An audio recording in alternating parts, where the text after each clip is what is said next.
saya sampaikan ke yang pertama, apa tujuan pembelajaran yang dicapai nanti pada saat pembelajaran? Terima kasih atas kesempatannya. Sebelumnya saya kenalkan nama saya Nadi Silagari.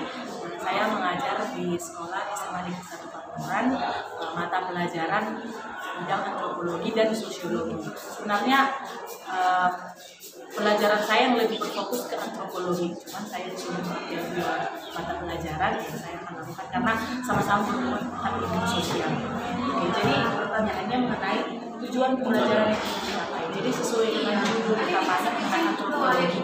Jadi kalau kita singgung sedikit mengenai kata dasar dari antropologi itu sebenarnya artinya itu adalah ilmu yang mempelajari tentang kebudayaan yang dilakukan oleh manusia itu sendiri.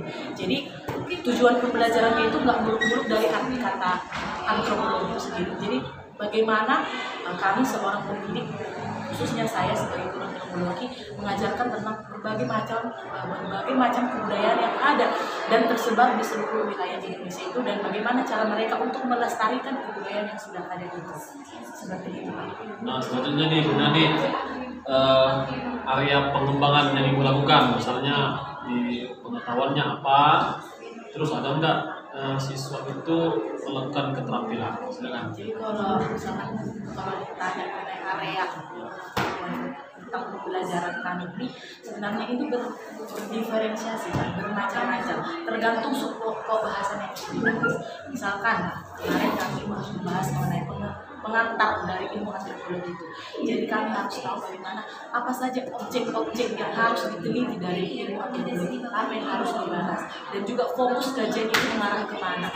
Jadi kalau kemarin kami singgung itu mengenai fokus kajian dari ilmu antropologi itu, ya kami harus mengetahui kebudayaan itu dari segi-segi masyarakat, dari suku-suku kecilnya dulu. Jadi di situ saya memerintahkan kepada mereka bagaimana mereka dapat menelusuri sekelompok masyarakat kecil itu untuk mengetahui berbagai macam jenis kebudayaan yang ada di masyarakat itu. Oke.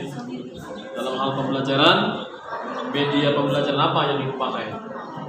Jadi kalau selama yang saya lakukan ini, media pelajaran yang sering saya lakukan itu sebenarnya saya karena materi kami ini sangat rumit dan banyak, ya, saya hanya berfokus ke metode ceramah sebenarnya. Cuman ada kalanya saya menggunakan Infocus sebagai media bantu saya untuk belajar, dan juga saya menyarankan mereka untuk mencari dari berbagai sumber-sumber jurnal yang mendukung pembelajaran kami.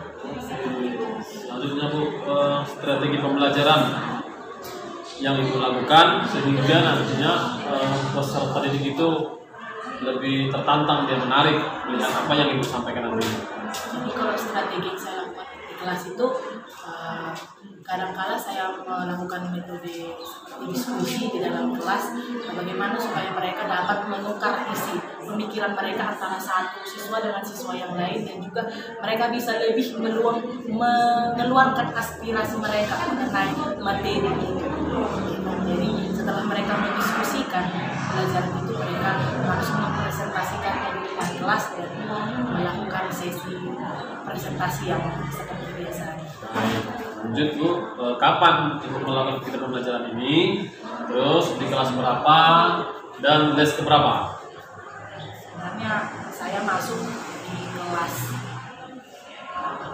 kalau kelas itu ada kelas khusus, kelas besar, kelas 2, dan kelas 3. Kalau di kelas 10 itu saya masuk di kelas 6, 8 itu pelajaran sosiologi. Jadi itu acak sebenarnya. Ada yang kelas 11, ada yang kelas 10. Jadi enggak harus kelas 11 semua, enggak.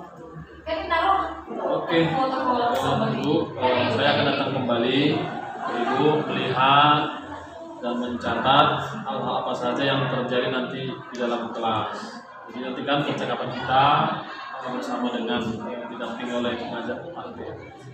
Oke, saya rasa demikian yang bisa kita lakukan hari ini, Bu. Yang penting dalam hal pengajaran itu semuanya harus berpihak pada murid. Terima kasih untuk hari ini. Selamat pagi, Bu Nadi. Apa kabar? Baik.